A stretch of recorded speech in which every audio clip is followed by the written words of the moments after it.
The 2017 Ford Focus RS, an all-wheel drive 350 horsepower hot hatch made for the real driving enthusiast. It compromises on comfort but delivers an exceptional driving pleasure. It's now 2021 and prices for these are on the rise. So is the hype still real? Today we're going to find out, but we're also going to delve a little deeper. Of course we'll hoon it round some good-be roads, but does it perform as a daily driver, or is it too capable for its own good? Before we start, if you could like the video, and why not subscribe to our channel so you can see some more of our stock. My name's Tom, and you're watching Paragon Cars. Let's go. But I'm balling with both eyes closed when I let the world spin. Testing the water, she got my nerves tense. Back when I ain't even have a purpose, I was so eager to learn some things. Anxiety bring out the worst in me. Society paint me as enemy. My making it by that remedy. I'm more occasional, don't do it regularly. Backs under my eyes, weighing down heavily. Mama been worried, the devil allegedly deep in the plan. Subconsciously wanted this since I was 10. I thought I was sharp on my scroll and my pen thinking dead. So mama found she to them legs. She told me that's not who I am. But nowadays I put on for the fam. See you when I can. I'm surrounded by my feelings. I'm stuck on a Ferris wheel. I bet I perish at 140 acres. First, let's take a look around the car, see how well it's held up over the past 4 years. In the front, we have a mighty 2.3 litre 4-cylinder with an aforementioned 350 horsepower and a whopping 470 Newton meters of torque. This power goes to all four wheels with a very clever 4-wheel drive system.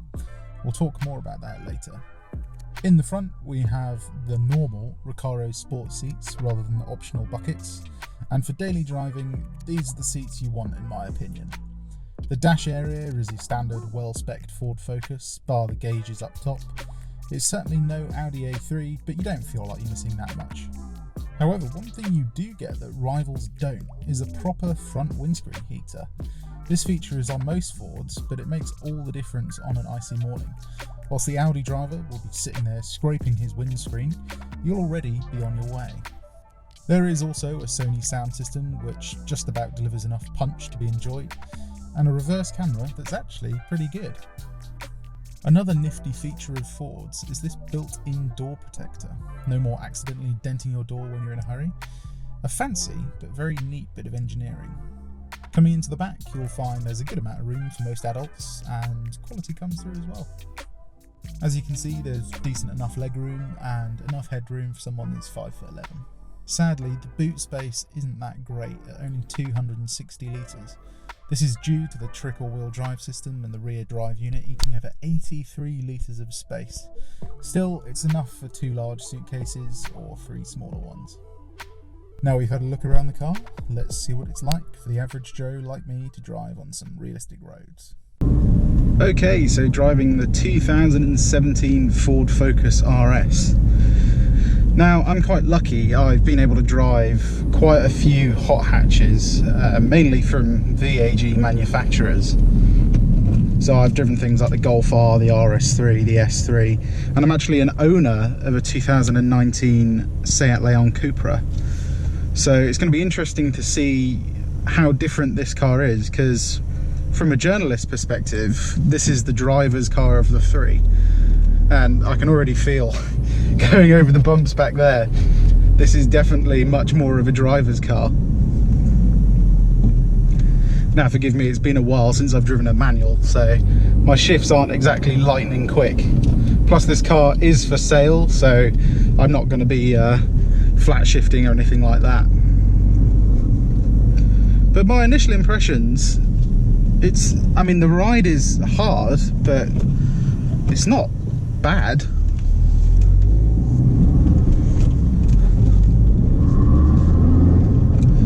Now the only modification this car's got is a aftermarket AirTech intake, so that whooshing noise you're hearing is that, and it sounds pretty good, to be honest. First we're going to do some boring stuff, driving through town, see what the parking's like,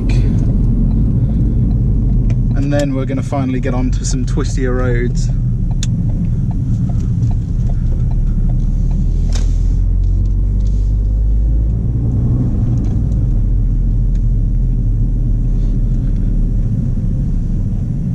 That's if we can find a car parking space. I've just driven past one. I think there's one down there. Nope, maybe not. Whilst we're doing that, we can talk about the turning circle. And in this car, I'm going to be honest, it's atrocious. It's got a turning circle of a bus, basically. But it does mean the steering is really, really nice.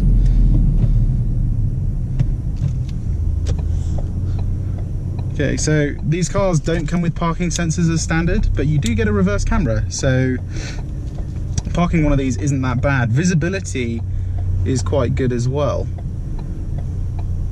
Yeah, see, because of the turning circle, I couldn't get in the space in one go.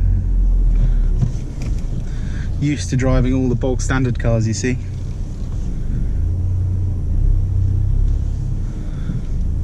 I think without that reverse camera, it would be a massive pain in the arse. Now that's over, let's continue driving through town and see what it's like. Coming out of junctions, I don't know why I'm even talking about this. It's a Focus RS, it's going to be fast, isn't it?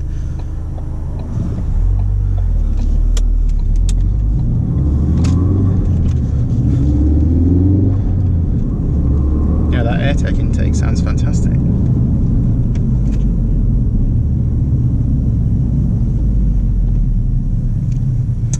Okay, we are actually going to reset the trip computer now, so we can see what MPG we get.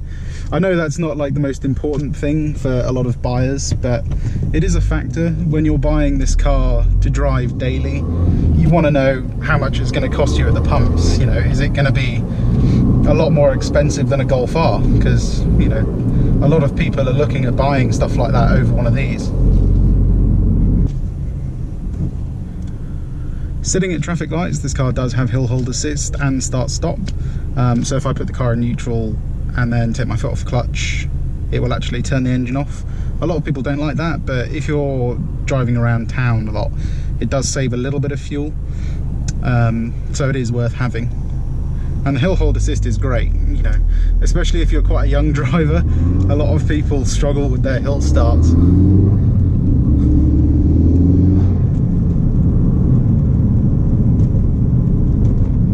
Let's see what it's like in normal mode coming off this roundabout.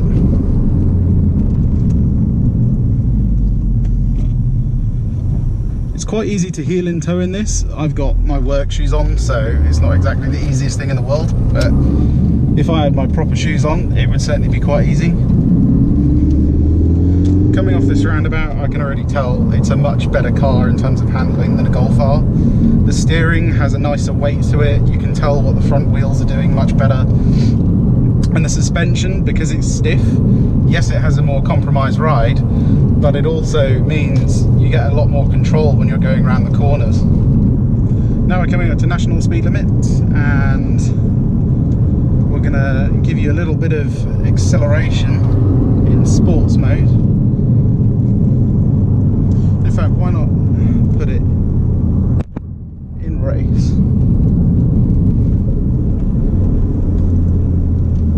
One thing I don't know is if this car has auto rev matching. It doesn't feel like it does. But in race mode, coming off roundabouts,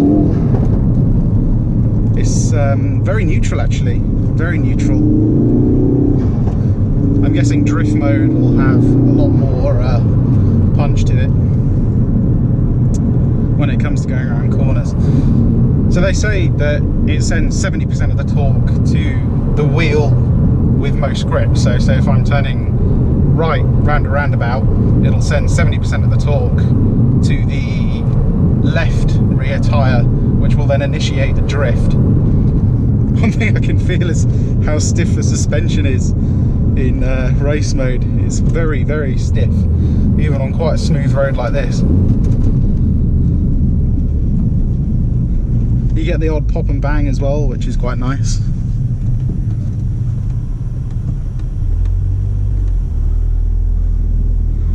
Go back into normal mode for now, just because we're coming onto the motorway.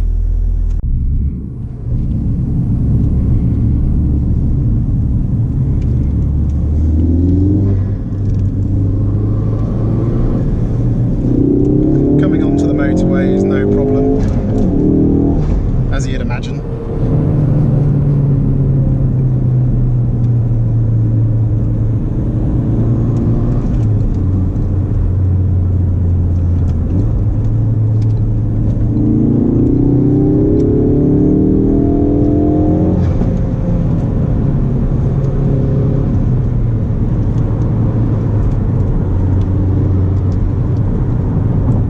Okay, now we're on the motorway. It gives us a chance to talk about some of the other things about this car. So first I'm going to try the suspension in different modes, see what it's like. We're doing 60 to 70 miles an hour, being the M25. But on a smooth road like this, could you do a long journey in it? I mean,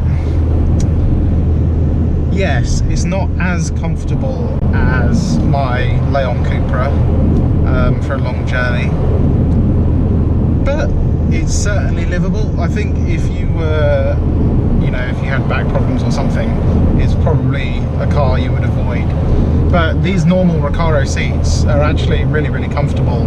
I mean, they hold you in really well, but they're not like the buckets where they're quite hard underneath. So now we're going to try it in sports mode, which I think I can feel them firm up slightly.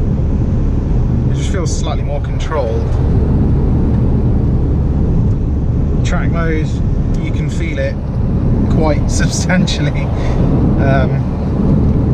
Yeah, I think sports mode is actually the same as normal. It just gives you pops and bangs from the engine maybe.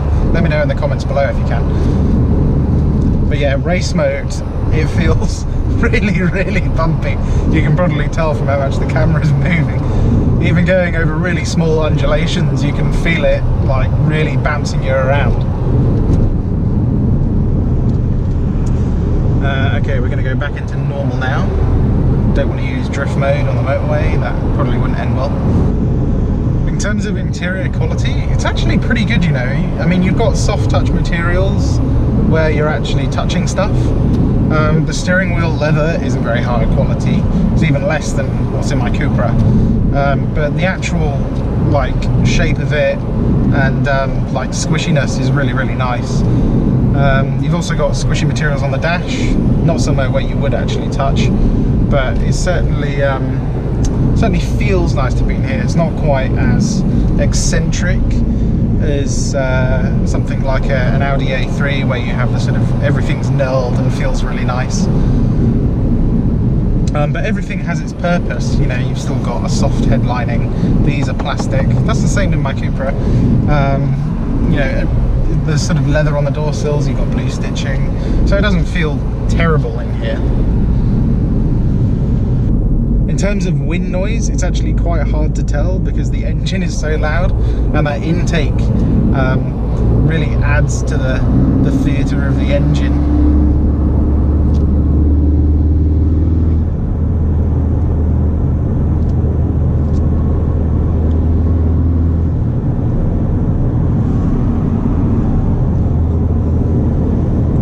Surprisingly, there's very little tyre noise, and this car is running on 19-inch forged wheels, really big wheels, so you'd think there would be quite a lot of noise.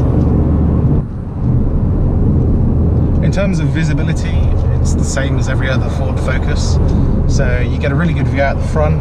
The A-pillars aren't that thick, so it's pretty easy to sort of see in between them. The wing mirrors are really good actually. They're as good as they are in my Cupra. They've got that sort of little curved bit of glass on the side so you can see your blind spot, which also means you don't really have to look over your shoulder that much, which is quite nice. So apart from the stiff suspension, using this as a commuter car is totally feasible. I don't see why people say it's like a sort of really hard-edged supercar like hot hatch, when I mean you could quite easily live with this, to be honest.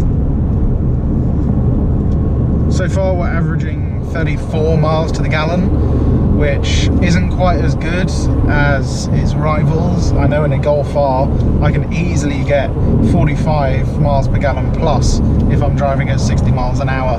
And in my Cupra I can see above 50 because it's front wheel drive only. Okay, we're coming up to a little bit of a twisty road now. so we can feel what the handling's like. I'm going to do it in normal on the way down there, and then I'm going to do it in race mode on the way back. So even in normal mode you get pops and bangs, which I didn't know. And to be honest, the suspension feels firm enough as it is.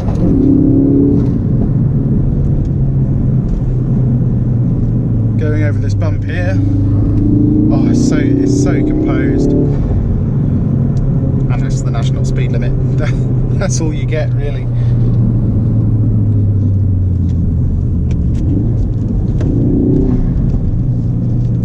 But going around tighter corners like that, it feels absolutely fantastic. Okay, let's try and go the other way. Although we're not going to be able to. Oh no, we can turn around here. That's the one disadvantage of this car. The turning circle is not good enough.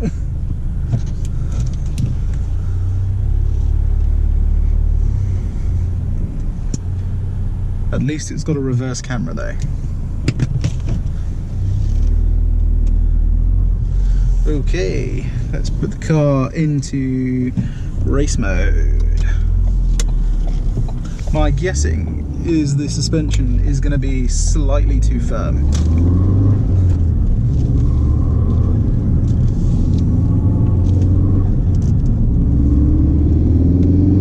Don't know why that guy waved at me. Oh, nice downshifts. All the way through second gear. Not quite.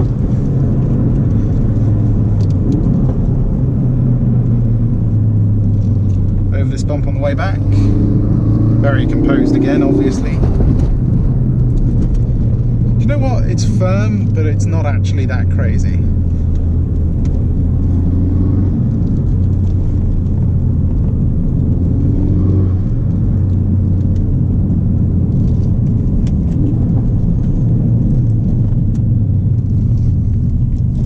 So I can't seem to get it to auto rev match for me, but let me know in the comments if it does. I'm obviously doing something wrong. Okay, whilst we're driving to our next location, we can talk about finance, or the price of this car. Now, this is what is sort of either appealing or not appealing to some buyers. So, unlike something like a VW Golf R, this car is actually holding its value now. So a lot of these are going for about £28,000 to £32,000, whereas before they were going for about £24,000. So they've gone up quite substantially, which means if you are buying one of these on finance, they are going to be more expensive. But it also means when you come to sell it on, if you don't do a huge amount of miles, you're going to sell it for what you bought it for, effectively. Whereas the Golf R, you're going to lose, you know, £6,000 to £8,000 over a couple of years. Okay, we're coming up to a slightly more bumpy bit of road now, so we're going to see what that's like in just sports mode. This is representative of your typical British B road.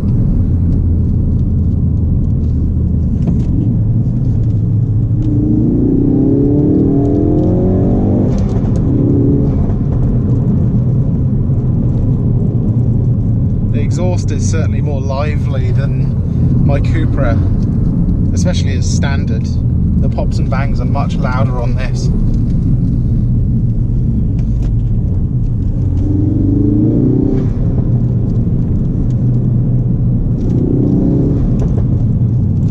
As you can see, there's some proper potholes down here, so you have to be very careful.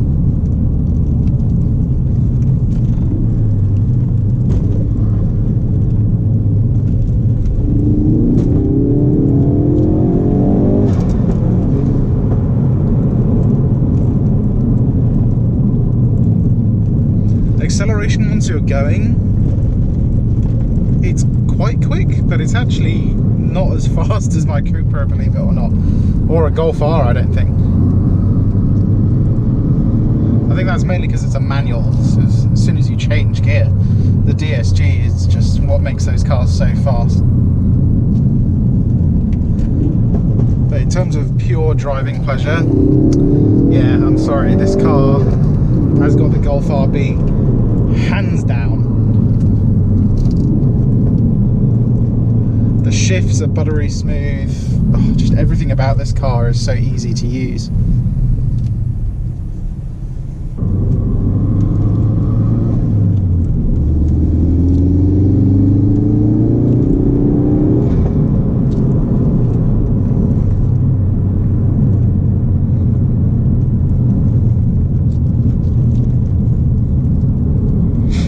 But let me put it this way. If I'm commuting to and from work in my Cupra or Golf R or RS3, whatever, I usually drive it through town, purely because I want to stay comfortable, and some days I'm just not that interested in driving it hard. This car, I would always take it the back way home. Okay, we're on our way back now, so I thought I'd wrap the video up here. So the big take homes from this video. Well, after 4 years, this car's still in good shape. It still feels nice to drive, everything still feels tight. Secondly, I'd say if you are looking at buying one of these, try and get a slightly later model, because the earlier ones did have some pretty major engine problems. Thirdly, I'd say don't just look at the monthly figure. Yes, it will be higher than an equivalent Golf R, but the resale value of the car will be much, much higher. And if anything, if you hold on to the car and don't do many miles in it, you will actually be in profit, potentially. There's absolutely nothing wrong with driving this thing on the motorway. It's easy enough to live with, and these seats are perfectly comfortable even on longer journeys. The only downside I would say to this car is the fuel economy isn't as good as it could be. Other than that, if you want a fast all-wheel drive car that can drift on demand without taking you into a tree or a ditch, I would say this is one of the cars to buy. It's a timeless masterpiece from a company that has developed perfect performance cars over the years.